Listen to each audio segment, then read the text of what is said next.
Hello, everyone. Hello, and welcome to the 2020 Pride Kickoff and Virtual Town Hall Without an Equal. Please use the Q&A feature to submit your questions and use the chat feature for conversation with us and with the other callers on the line. This call will be recorded and we will share it afterwards. Thank you again for joining today's call. I'll be very honest with you. This is a rough time. We're angry, we're frustrated and hurt by the injustices that Black people continue to face in this country. Black lives matter. I woke up today somewhat dreading this call, to be very blunt with everyone here. I don't really want to talk about Pride. I don't really feel like celebrating Pride. I sent this email off to Erin this morning. This doesn't have to be about celebrating, she said, but about showing up in community. You don't have to show up as anyone but yourself. I recognize my privilege in being able to work where I can truly show up as myself and not always that ideal version. I'm very grateful to be in community with everybody on the line today. And with that, I'm pleased to introduce our Chief Executive Officer, Erin Uritis, to share the state of Pride. Thanks, Isabel, and thank you all for being here. Before we talk about Pride, I want to talk about the moment we are in here in the US. Let me first say unequivocally, Black lives matter. They matter to me, and they matter to Out and Equal. Racism and its siblings, white supremacy, white privilege, and white complacency must end. They will not end if we, and I'm speaking to other white people like myself, keep looking to the Black community for answers to our own behaviors.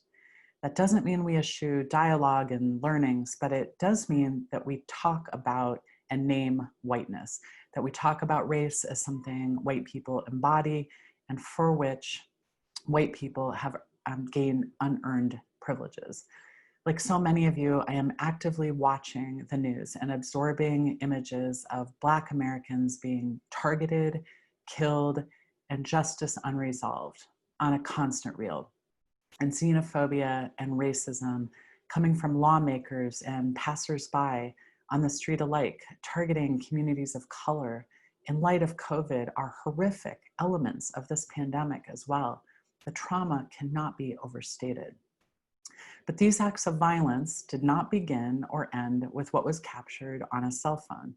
For those who think racism is solely the domain of bad people, I urge you to reconsider. Racism is embedded in this country's history, economic and political structures, and it is found in daily moments of individual bias. In my own moments of reflection, I ask myself how our work at Out and Equal can fortify and speed up the arc of justice everyone deserves. Together, we will keep using our platform and our voice to push publicly and behind the scenes.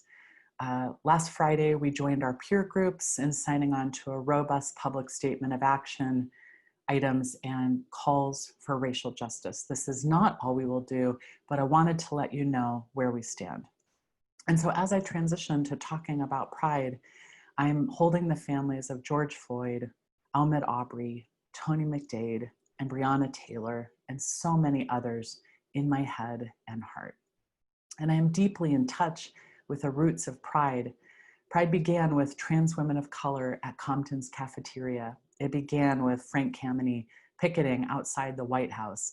And it began with fed up LGBTQ people at Stonewall, sick and tired of being harassed by the police. They were described as rioters, lawbreakers, and so much worse. We know them now as the brave souls who catalyzed our modern LGBTQ movement. And so as communities take to the streets today and demand justice for so many Black lives lost to inhumane violence, let's honor them. I see the allies marching in London and Berlin and Paris and around the world. I see that so many people want to forge a different path. And as I reflect on our global community, beginning Pride Month in the midst of a pandemic and uprising against racism, I see the essence of Pride the same as all civil rights fights, resilience, and laying claims to a just future we know all of us deserve. And this is not our community's first Pride during a pandemic or during social upheavals. As many of us are painfully aware, the HIV and AIDS pandemic was devastating for our community. The difference is that it claimed thousands of our LGBTQ siblings before our then elected officials would even speak of it. In this moment during COVID-19, the world has responded swiftly and collectively. The New York Times just featured a halting cover, many of you may have seen it, of a grim milestone that COVID had claimed 100,000 lives in the United States and published 1,000 of those names on its cover. It stated, "A count reveals only so much." They were not simply names on a list, they were us. Well, there was a stark contrast between that and the 1991 article the same paper published, acknowledging the 100,000th AIDS death. I know that it was in part indicative of a longer trajectory of the death toll, but it's crucial to note there was no us in that article. And at the time, it actually had less prominence than an article on the new US postage stamp. Pride was and is a bold claim to us. When mainstream society has tried to keep us on the margins and define our community as other, born out of protests and nurtured through resilience, Pride is a point of reprieve, joy, community, expression, and belonging. Some of you were at my first summit as CEO of Out and Equal in Seattle in 2018. I shared with an intimate room of more than 5,000 people some of the identities I had not even told all of my friends. Pansexual and queer, mother to two beautiful Arab American girls, working mom by necessity, person of faith. And I shared a guiding principle I learned in my work in Africa, the Ubuntu greeting, Sawabona Sakona. It means I see you and is responded to with, because you see me, I exist. At the 2018 summit, we had a powerful call and response. Over and over, the words of thousands of people created a rhythm of human recognition and the relief that comes from knowing that we are seen, we are valued, and we belong.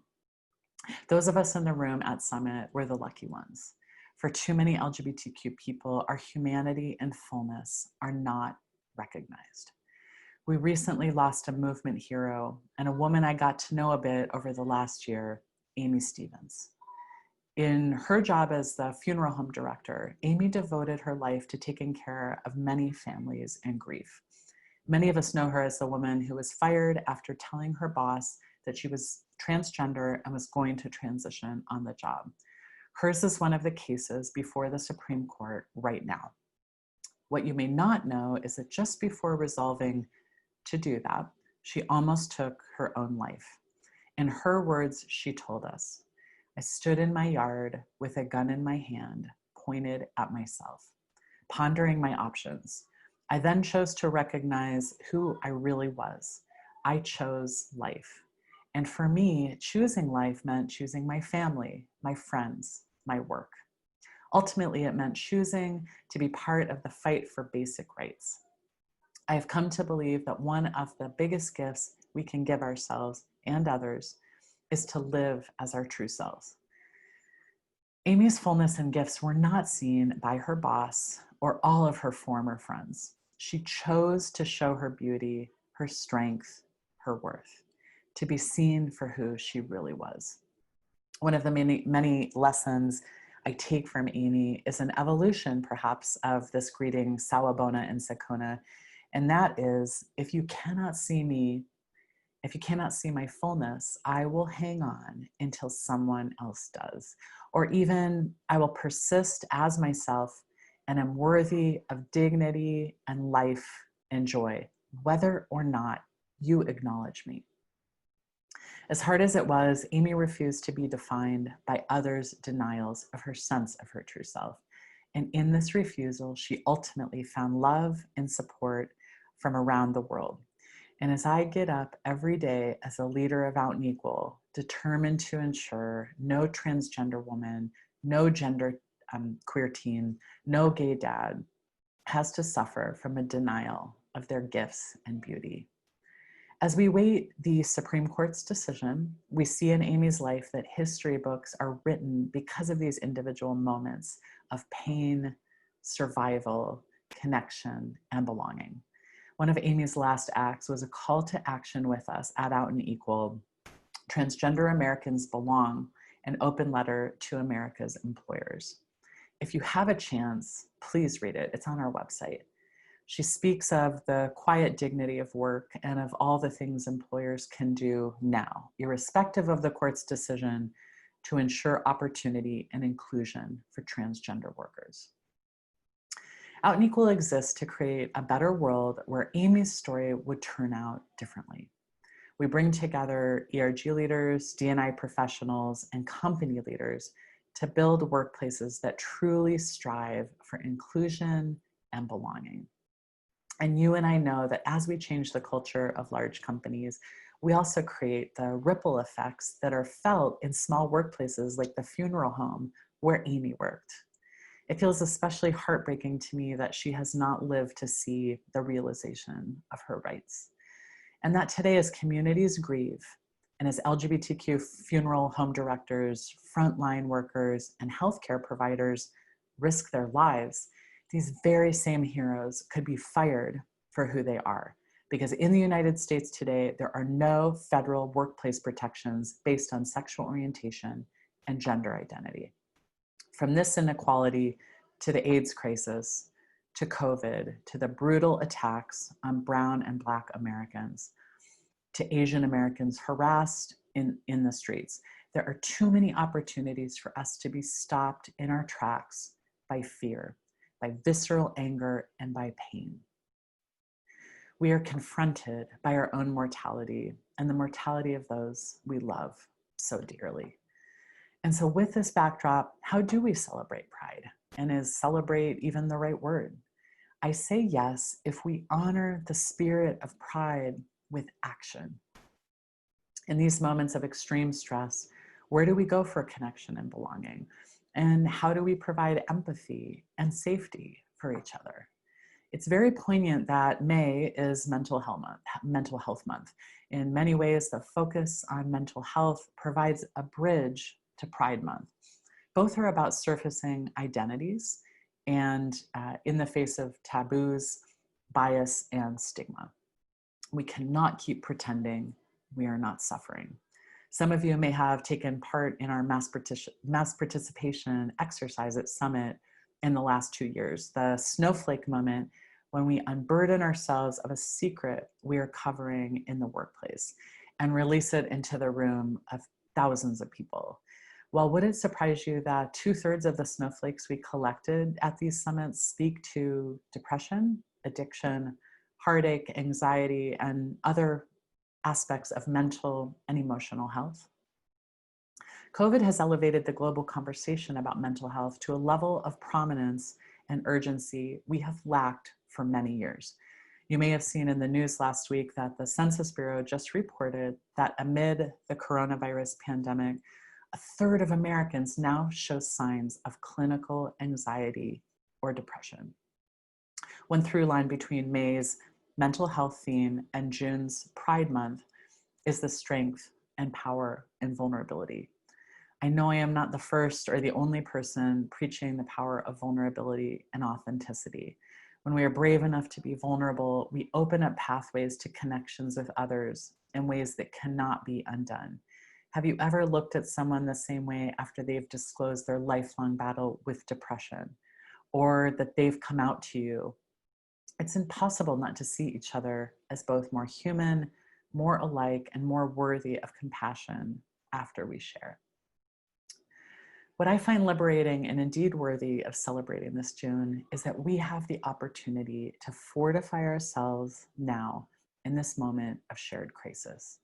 And we have a blueprint emerging for a more just, empathetic future of workplaces where everyone can thrive and belong. Let me say a thing about belonging and why Out and Equal keeps talking about it. Real equality is about more than checking off boxes, and inclusion requires more than a set of directions. It's about creating spaces that foster growth for every kind of employee and where leadership is made up of different people with different perspectives. It's about developing an environment where people are interdependent and where everyone can thrive. The stakes for organizations are real. When employees can bring their full, authentic selves to work, it makes a difference in terms of teamwork, in terms of efficiency and quality, in terms of recruiting and retention, in terms of employees' day-to-day experiences in our organizations. And belonging also matters for the business continuity in these uncertain economic times. It is a smart, strategic, laser focus on optimal organizational culture. The core principle of belonging is that our potential is fulfilled only when we are bound up in the interdependence of connection. Now, Pride Month is here. This is the time to reimagine individual and company action. And it starts with a greater sense of self-awareness, how all of us use ourselves as agents of change. This isn't self-help woo-woo. This is a strategy our movement needs right now more than ever. We're in the second and third decade of corporate America embracing foundational principles and practices for the LGBTQ community. Those are necessary, but not sufficient for the full realization of LGBTQ workplace inclusion and belonging. Every watershed moment we have witnessed in corporate advocacy over the last 2 decades began with a single voice. From the second, third, and fifth companies that spoke out on marriage equality back in 2008, to the hundreds that joined Friend of the Court briefs in 2015 to support full marriage equality, to the hundreds that signed on to support Amy Stevens and basic civil rights protections in the cases now before the Supreme Court, to the multinationals who stood up for these values in countries like Brazil and India, where they had never before weighed in publicly, and to the companies breaking barriers in healthcare for transgender employees. None of this happened without the boldness of a single voice that said, now is the time. Let's do this and let's get it right for the sake of our people and our business. And so that's why we are so fully focused on innovating and leveraging all that we have gained in workplace equality to focus on fortifying you, the real change agents. True transformational leadership is not the domain of the anointed few. It is found in the brave and vulnerable moments when a transgender person tells their boss why their company's position on so-called bathroom bills isn't theoretical. It's about their fundamental safety in their community. Brave leadership is the teary-eyed mom who attends the LGBTQ and allied ERG meeting for the first time because their child came out and they want to understand more. And transformational leadership is in the manager who apologizes and learns from their mistakes in using the wrong pronouns with a colleague, who struggles through awkwardness and embarrassment to maintain a human connection. Necessary leadership is the CEO that says Black Lives Matter and leverages their influence to better safeguard the civil rights of communities of color, catalyze dialogue on race within their company, and move forward with humility and learning. And so my request of you is to embrace this moment. Step into your own potential as change agent. What is your sphere of influence? What do you need to fortify yourself for greater impact, including self-care and connection in these difficult times of isolation? How will you provide support and psychological safety for your colleagues as we build lasting cultures of inclusion? Now, widen the circle to your ERG. What can you do to create a culture of belonging and ensure all LGBTQ voices are represented? What can you do to inspire others? How can you better work with other ERGs? And lastly, thinking at the organizational level, what is your role in moving your company forward? What does this mean for your own leadership? Usually Pride is my absolute favorite time of year. And having lived in the Middle East for nearly a decade and missing Pride in the US every June, missing the physical presence of visible queer people all around, I don't take any Pride for granted. And now that Prides have gone virtual, let's tap into our greatest strengths and grow them. Let's turn towards those who could never march, either because of a disability, health, fear, kids at home who can't be alone for hours on end. Let's allow ourselves to mourn parts of Pride that we miss, and let's celebrate all those for whom these new platforms allow for greater connection and creativity. Where my coming out story included going to clubs, telling my family face to face, for so many younger workers, their coming of age and coming out stories are largely online. Our community's ever expanding umbrella of terms, identities, and sub-communities is another core strength. We adjust in the face of the need to support each other's realization of rich, full lives, from non-binary pronouns to our families of choice. In our rainbow is the full palette of human experience.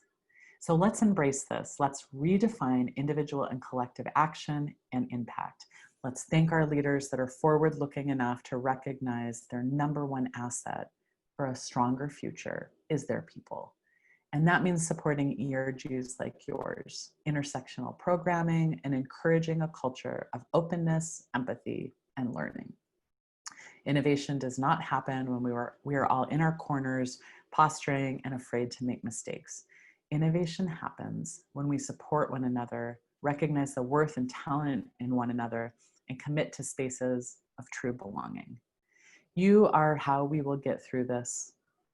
And with you, we will bring the silver lining of what happens now into the future. Thank you all.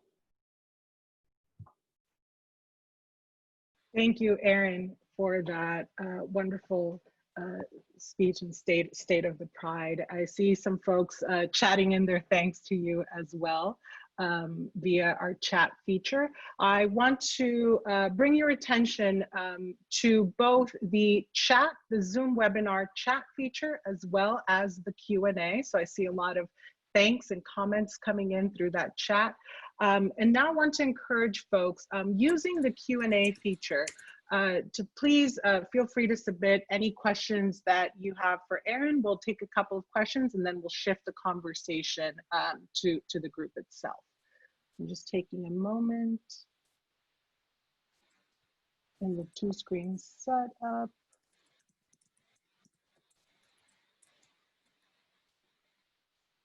Any comments coming in? I think while folks chat in, there's a question that came in earlier from Anthony. Are there steps in place, Erin, to introduce training to coaches and supervisors on how to support trans and non-binary employees? This person mentions there's trainings for diversity, of course, but many coaches and supervisors don't know how to handle misgendering, within their communities, how best to support their trans and non-binary colleagues, or even basic terms to understand their colleagues and experts. So just wanting to open that up, any particular training or resources?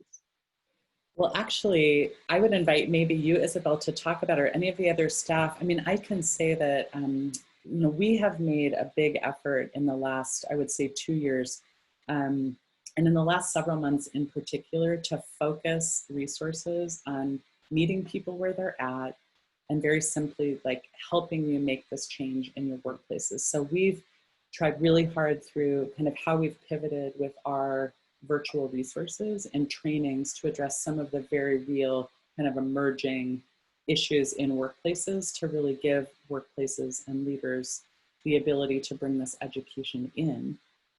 Isabel, do you want to say anything about training, or maybe even looking forward to some of what you're seeing come in with like workshop submissions at Summit and how we may focus the learning? Absolutely. Yeah. To the point of summit, now that you mention it, I have seen over the last couple of years an increase in both questions and proposals about this, and certainly expect for folks in the 2020 call for proposals, which is still open, to circulate a few more resources. Just to close this out, Anthony, we have a number of resources and materials available. We offer customized training building community around queer and non-binary inclusion. My colleagues, Madeline Jelby and Madeline Peru, have also put together, along with other colleagues on staff, have put together a number of great resources around pronouns in the workplace and non-binary inclusion in the workplace. So I'm hoping, Madeline, maybe we can chat in some of those links to folks coming in.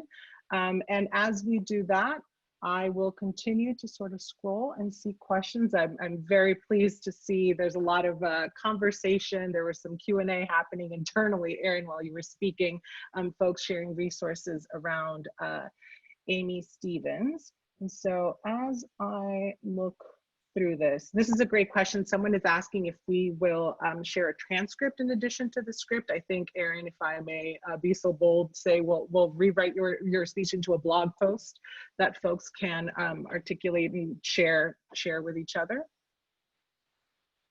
Again, just a reminder to submit any questions through the Q&A as these come through a little bit quicker.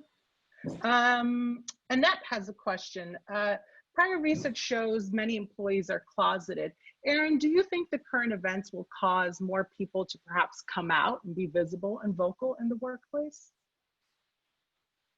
You know, it's such a great question. And what I would kind of note, or I would say what I'm personally trying to observe and see what happens is, now that people are kind of in the safety and security of their homes and they're connecting a lot more of people, where they're, for some folks, that's actually the buffer they might need to be more brave to come out. I'm not sure if that's going to have an impact or not, but I think that what we're witnessing, Annette, and certainly, you know, we've seen this trajectory, we've seen trends of how being brave and visible, coming out, authentically coming out as who you are, without a doubt inspires people around you to do the same. And that doesn't have to just be coming out of the queer closet.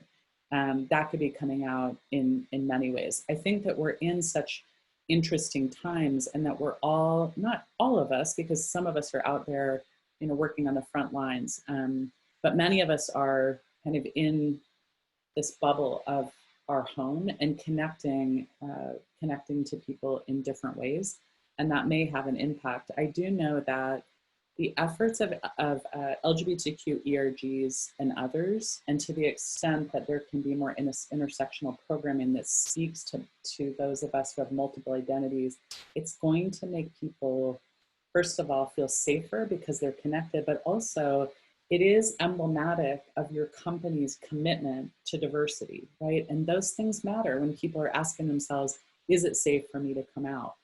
I saw another question up here. If it's okay, Isabel, just jump in on what will happen if the SCOTUS decision doesn't go our way. I think for us at Out and Equal, because we are not a political organization or focused on that realm, that it's really important that we all, I think, keep doing this work and showing up for each other, and to, for big companies especially that have very loud voices, to keep telling legislators and telling the public where you stand and how your values actually show up beyond commercials, you know, with your employees. I think I know, because I've been involved with so many of you, your companies, I know how hard people are working from the insides to make your workplaces, those kind of workplaces where people can come out, and then once you're out, that you can thrive without fear of there being repercussions where people lose their jobs or get demoted or passed over for promotion. So it's going to be interesting to watch. And I will just tell you that regarding the Supreme Court, which is a decision we're waiting for every single week, we will not give up supporting companies and standing up and doing the right thing. And through our efforts, like with Southern Forum, we're going to be still continuing to focus in with companies who are working in particularly challenging contexts and with particularly challenging local laws or state laws where we are not protected. We are not going back. We're not gonna let this pressure up. So thank you for those questions.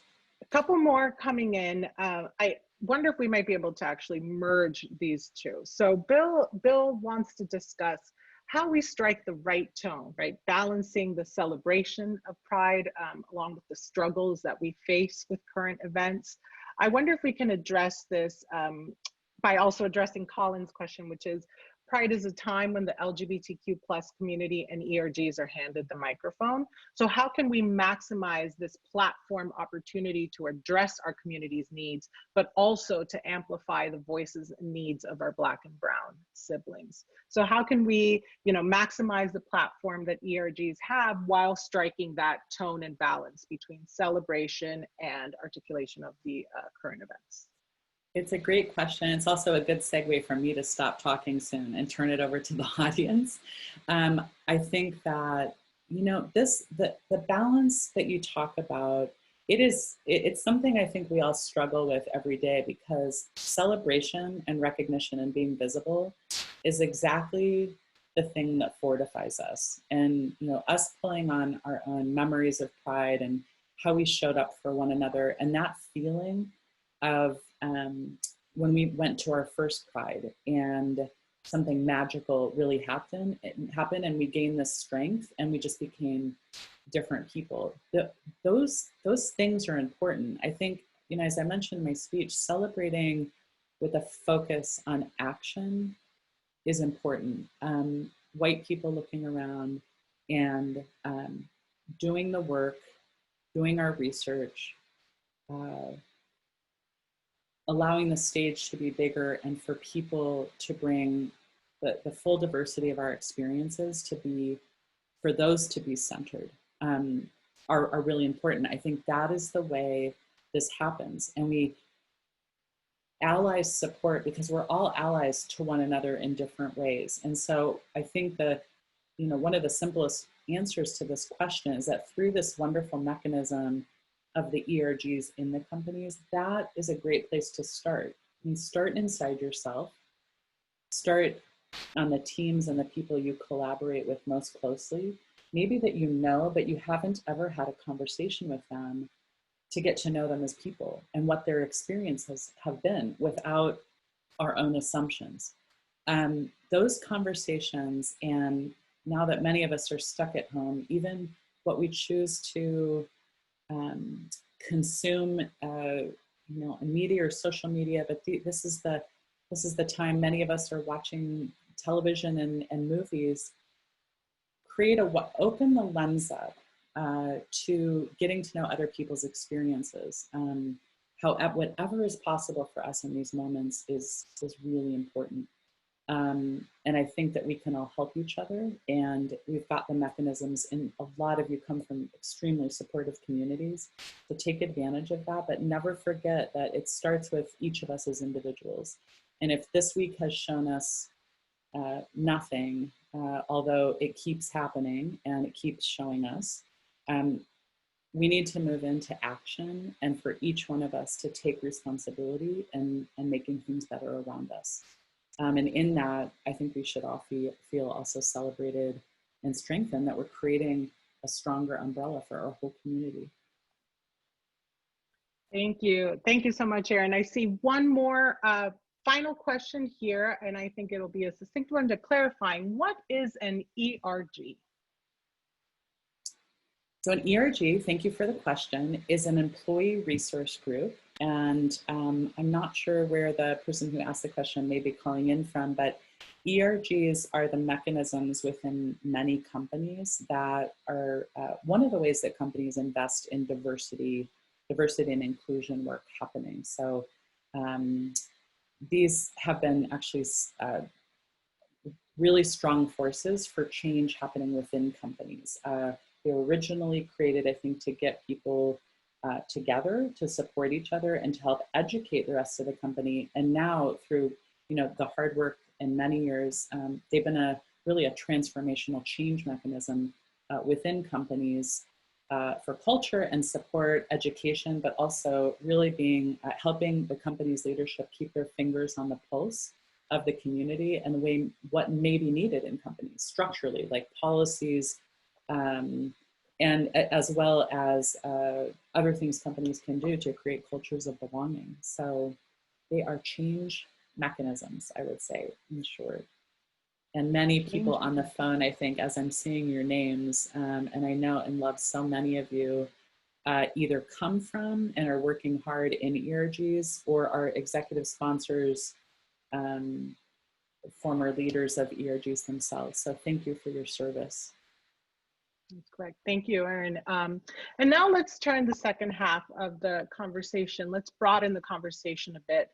Let's turn some questions over to all of you on the call. We want to talk about your experiences with Pride. I was going to say we want to chat. I'm looking at the chat box here. So please feel free to chat in your comments, as I said, via the chat box, and one of us on staff will read them. If you'd prefer to speak, we do have that ability. We just ask that you use the raise your hand feature with the Zoom here, and we'll be able to create a queue and unmute folks who prefer to just speak rather than type. So with that, let's start with the first question on the next slide here. What does Pride mean to you? Again, feel free to use the chat function. This is where folks have been sharing a lot of their feedback through the chat function. I see some folks saying, no experience with Pride. Others say being closeted, and so that's a concern there. Others are saying freedom. See what else. What are some other things that Pride means to you? Again, if you wish to speak, you can raise your hand. If you go over to the participants tab, I believe you should be able to see a participants tab that gives you an option to raise your hand. As I say that, I look through the comments here. Pride is pride in being a human. Pride means being able to provide support. It means love and passion, being a visible part of the community, standing with pride to be my true self. Pride means raising awareness, celebration for our diversity, speaking of joy and liberation, an opportunity for those that feel they're otherwise unable to be able to come out and be themselves, living as true, authentic selves, free to be me. You see a number of those. The opportunity for me to share more information with my cis and straight friends. Visibility, community and visibility, celebrating who you are, confidence and self-respect, celebration and remembrance, knowing that no matter what, I am enough. Visibility within my community, being authentic, part of a loving group. Lots of comments coming in. I'm scrolling as fast as they're coming in. Let's see. P-Flag brought me to my first Pride. It was one of the most profound moments for me, being surrounded by queer people, not afraid of being who they were. I was 14 and my life became so much more free. Love that. Pride means being the best ally that I can. And I think that's a great point. Thinking about our allyship, not just for straight allies, right, for LGBTQ folks, but those of us who are cis, how can we be allies to our trans and non-binary colleagues? Those of us who are not white in this particular instance, how can we be allies to our Black friends and family and colleagues as well? What does Pride mean to you? 20 years ago, it was about learning who I am and who the community is. Now, an opportunity for me to share that with others. Pride is understanding for the youth that they are not alone, the ability to be legally married to whom I love, supporting friends and family, sharing the love. Excellent. Just want to check in, Madeline, Karina, I'm not missing any hands that wanted to be unmuted. If so, one of you, please feel free to unmute and interrupt me. Otherwise, I'll just keep reading these. Being able to finally accept myself so I can better accept others. Love that. Anna says, Pride is Cooper's Donuts, Compton, Stonewall, and the AIDS crisis, and the defiance to drive forward through all of that as a community. It's a reminder that even though I'm not in the most safe community, there are people through our history who have brought forward what we have, and it is a legacy I get to now be a part of and do whatever I can to carry forward. It is a celebration of rebellion and defiance.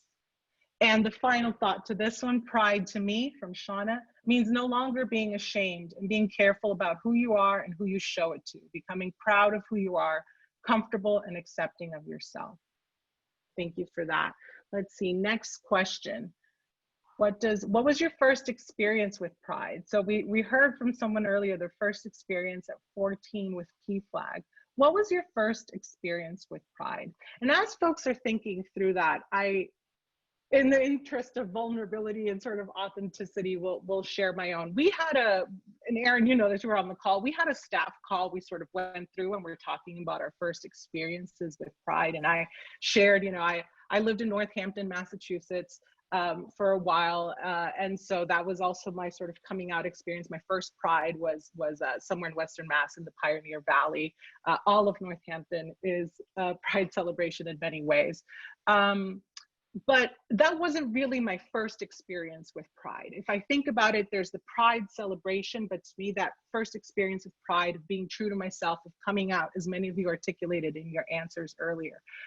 For me, that was that fall. I moved to Northampton from Miami, from a different community where I grew up in a different religious framework. I was a Jehovah's Witness. And when I moved to Northampton, I found two women who were together. They were a couple, and senior women who were former Jehovah's Witnesses. And I was like, I just moved to Northampton. Can I have some coffee with you? And I had an evening, talking to them and articulating sort of my anxieties and how I felt. To me, that's that first pride. It's not necessarily that celebration, but that moment of visibility to yourself. Oh, and I see Northampton, class of '86, class of 2002. I see a lot about that. First experience with pride for others, same thing, speaking about myself, right? Sharing my life and experience with others. Also says the first experience was when I was 15 and still closeted, only open with my cousin who's also gay. And from there, it made me realize there's way more people who are open and proud to be who they are. Anthony, and I see one hand raised, so I'm coming to you.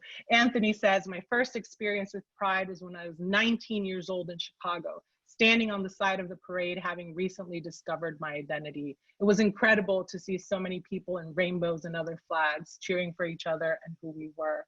See Rick, LA, 1981, overwhelmed with emotion and brought to tears multiple times, thrilled to see myself as part of such a vibrant and large community. Gary says, wearing a brown paper bag over my face, fear of being arrested as we were marching in the parade, and it was an illegal march. So that also speaks to the different realities of pride. I see more Northampton natives. Heather, we'll connect on that former JW connection. Colleen, pride, my first experience with pride, supporting my cousin many years ago when he came out during Seattle Pride. I am loving all of these feedbacks. For someone, this is my first real experience with pride.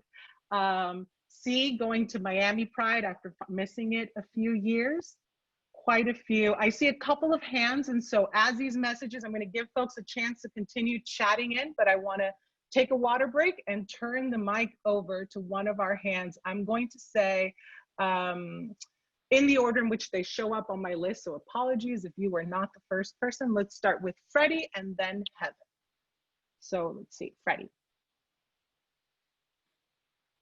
Can you hear me? Yes. Excellent. Hi. So I am Freddie from ICT T-Mobile here in Wichita. My first and best experience I've ever had with Pride is actually because of T-Mobile. I grew up in a very, very religious house that it was not allowed to even discuss homosexuality. It still is to this day. And I currently haven't been able to move out of my house from my parents yet, so I've never really been able to express myself. And for the longest time, I struggled with who I was as a person, understanding who I was to be as a gay male, somebody who is genderqueer as well. I received an email last year actually from Ebony, our director for diversity and inclusion in my area, needing volunteers to be able to march in the parade. And my parents are all about volunteering. So I was able to use that as an excuse so that I could go out and see what Pride really is like. And so, excuse me, last year I was able to go and experience Pride, and seeing all of the people of all ages, the different pride flags, the trans, the ace, the genderqueer, all the flags raised everywhere in solidarity as we marched through the city of Wichita was absolutely magical. I cried through the entire thing like I am right now. I'm emotional. Always have been, always will be. But to see all of the people lining the streets clapping as I actually got to march in my first Pride parade was an experience I will never ever forget. And it was all made possible because of T-Mobile needing the volunteers. And that Pride shirt that I was able to get was the #1 best shirt that I have, that I literally hang up when I'm not wearing it, so that it will always stay pristine, because it means so much to me. Thank you, Freddie. Freddie, thank you so much for sharing that. And you probably couldn't see because you were sharing your story right now, but once you get off the line, you'll see there are tons of comments coming in. Again, it is hard to scroll and read and talk all at the same time, but there are lots of messages of love and support. A number of people sharing their contact information with you. So if you have any questions, please look through that. There's a lot of love being sent your way, not just on behalf of Out and Equal. And I know right now the only people you can see are Aaron and myself, but all 500 on the line are sending you quite a bit of love. Thank you, Freddie. Thank you. Thank you. Thank you. Heather.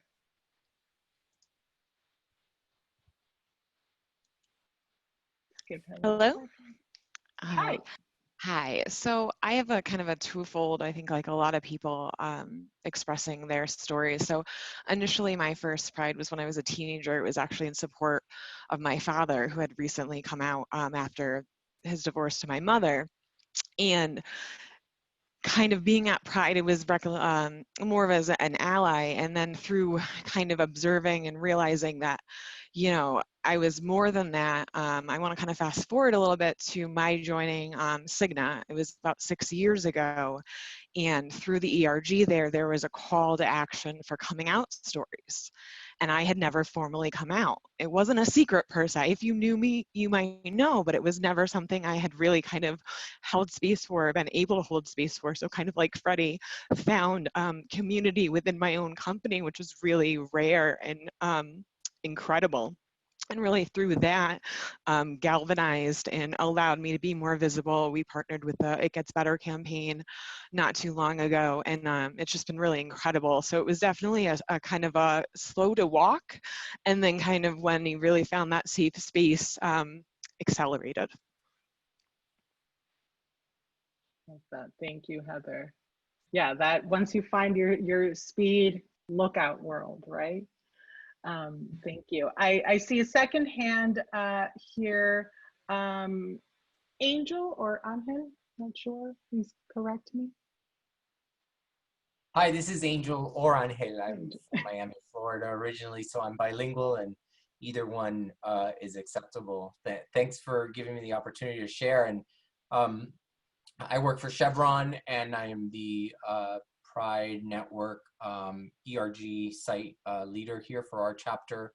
My first Pride was actually San Francisco Pride, and it's been a while, I would say maybe 15 years ago, but also got the opportunity through Chevron, right?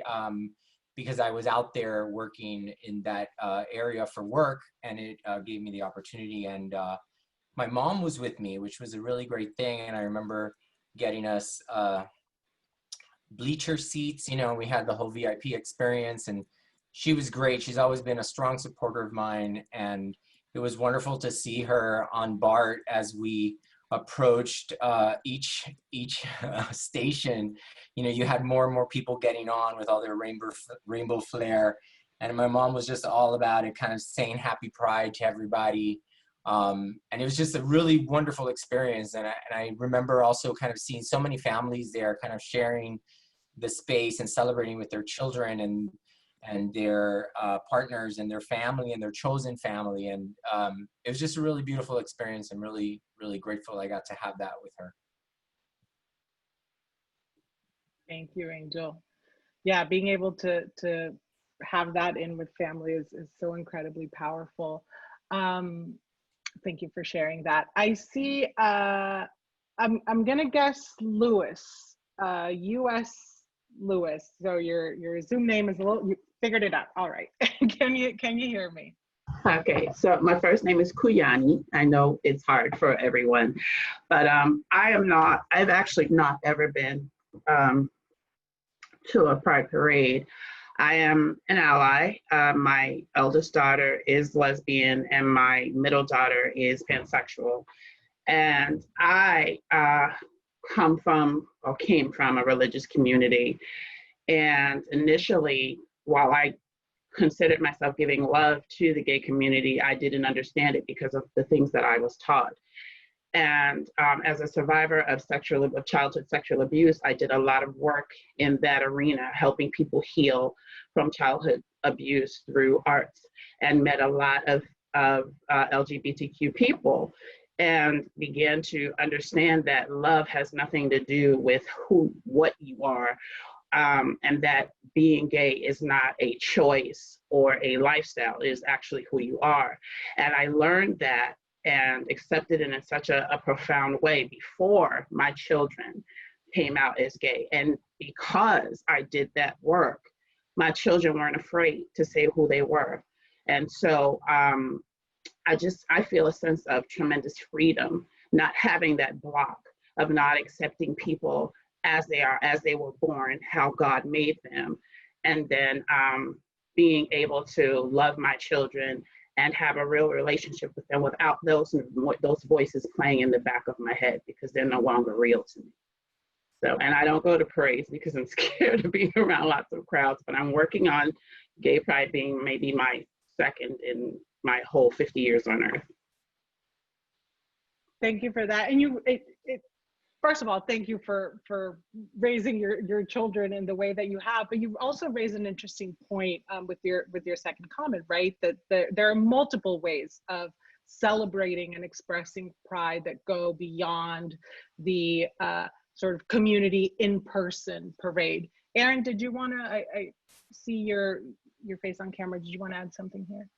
Well, thank you for that, Isabel. And I agree. Thank you so much for sharing. And I would also say for anyone, I know other people who just don't feel comfortable being in crowds, or, they're not quite sure. I think this is the perfect year to kind of cut your teeth, so to speak, on maybe participating in Pride, in many prides. In fact, there's a lot going on online where you can still access without the crowds and the heat sometimes, but be able to be inspired and even to be in contact with speakers you may not have heard before, ways to connect. So I'm just encouraging anybody on the phone to do that. Thank you again. I think the final comment we'll take on this question here is the final hand I see raised. Bill, I believe. Yes, thank you. Thank you very much. I want to tell my Pride story, and I also want to kind of give Freddie some encouragement from his story with his religious family and stuff. So my first Pride was in Palm Springs, which is where I am right now. I actually work in Chicago for Boeing, but my now husband and I have a retirement home, which we're not retired yet, but we're here since the COVID, since we can work anywhere. So we're here for a month or so, enjoying the sunshine.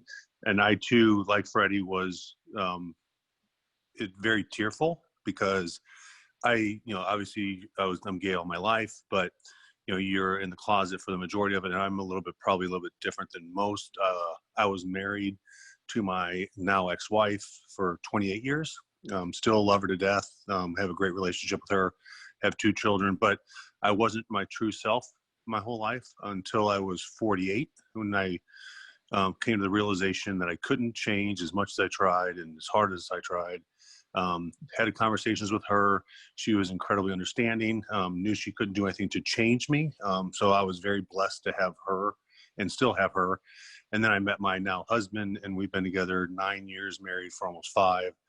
But the pride experience was literally overwhelming. You see the even grade school children with LGBT support, their little groups and clubs and stuff. It's like, and I reflect back, and I'm 57, almost 58 at the end of the year.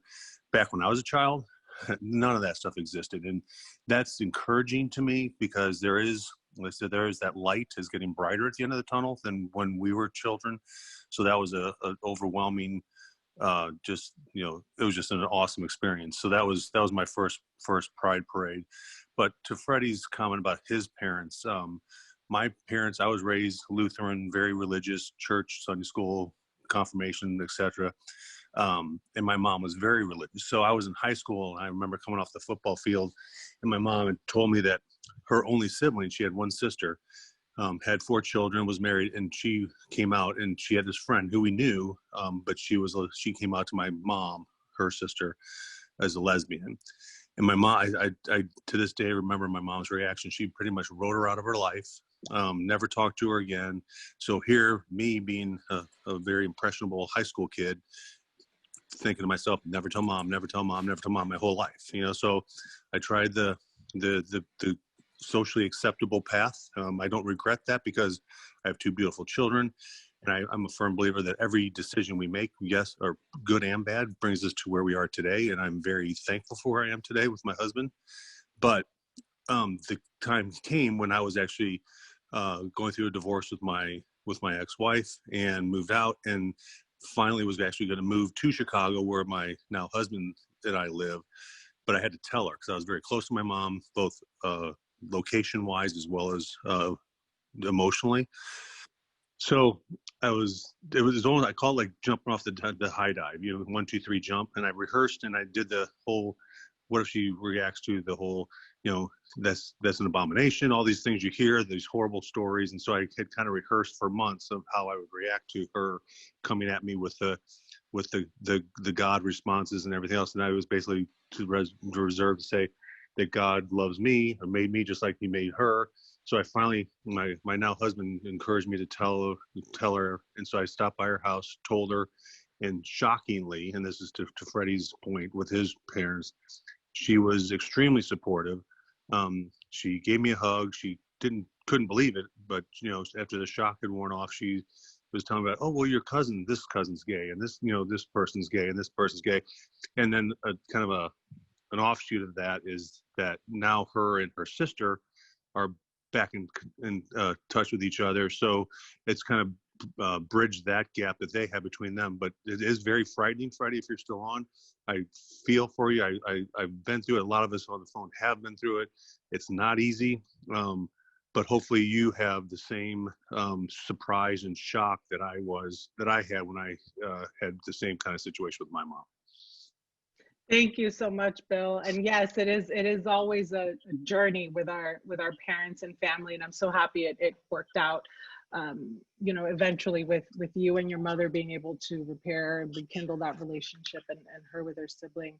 I am recognizing I have an eye on the time here. We might go over a little bit, but don't want to leave if folks are still available. But just in the interest of keeping our conversation going forward, I see a lot of chats have been nonstop, so that's excellent in the chat as folks engage with each other. But I'm going to turn maybe to our last question, Karina, if we can just move to the final question here. How can we reimagine Pride to ensure everyone feels a sense of belonging?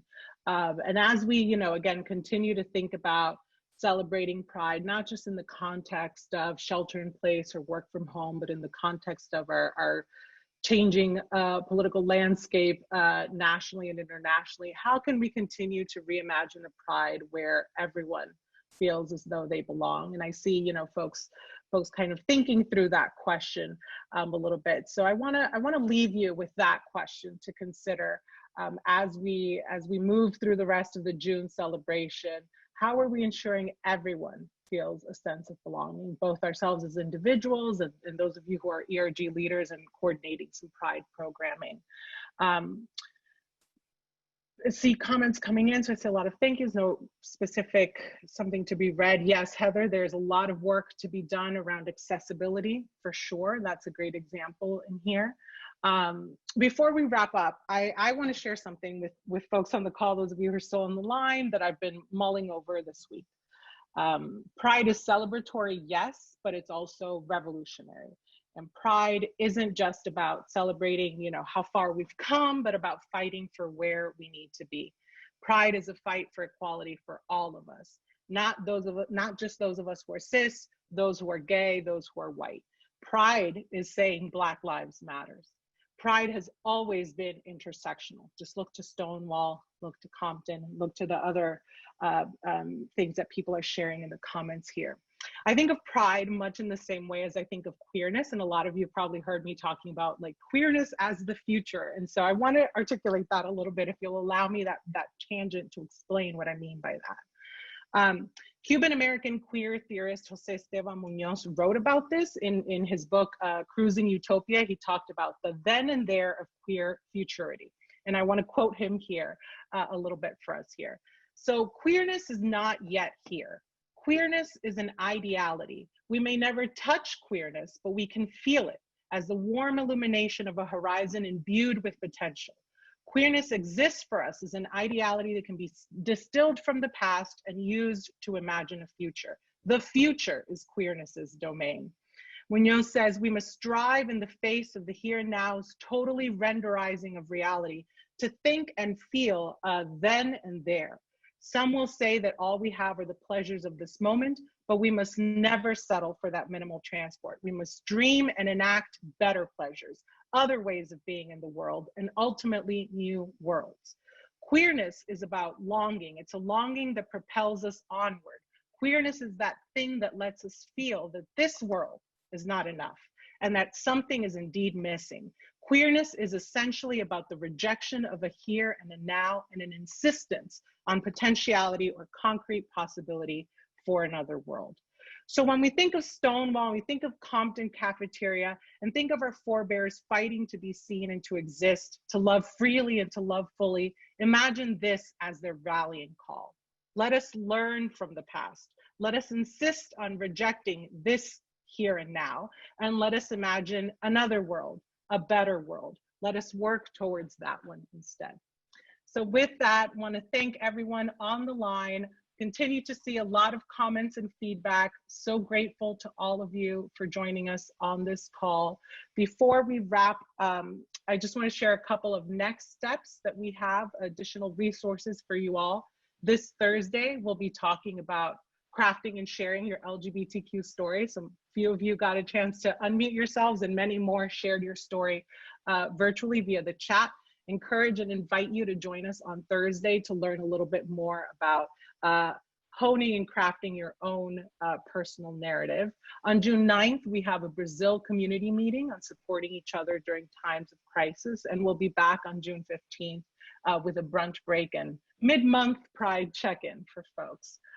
So with that, I continue to check the Q&A, check the chat. And Isabel, I'll just interject really quickly to say, because I can see a lot coming up as well. Please use the email stories@outandequal.org if this brought something up for you, and kind of scanning through, some of the questions and hearing what others had to say. We would love to hear your stories. We really look for ways to amplify those and to just really be connected with the Out and Equal community. So stories@outandequal.org. Would love to hear more about how you're all doing, how you may be moving through this month within your companies and from home or wherever you're working. And just please stay in touch and take care of each other, take care of yourselves. Thank you, everyone.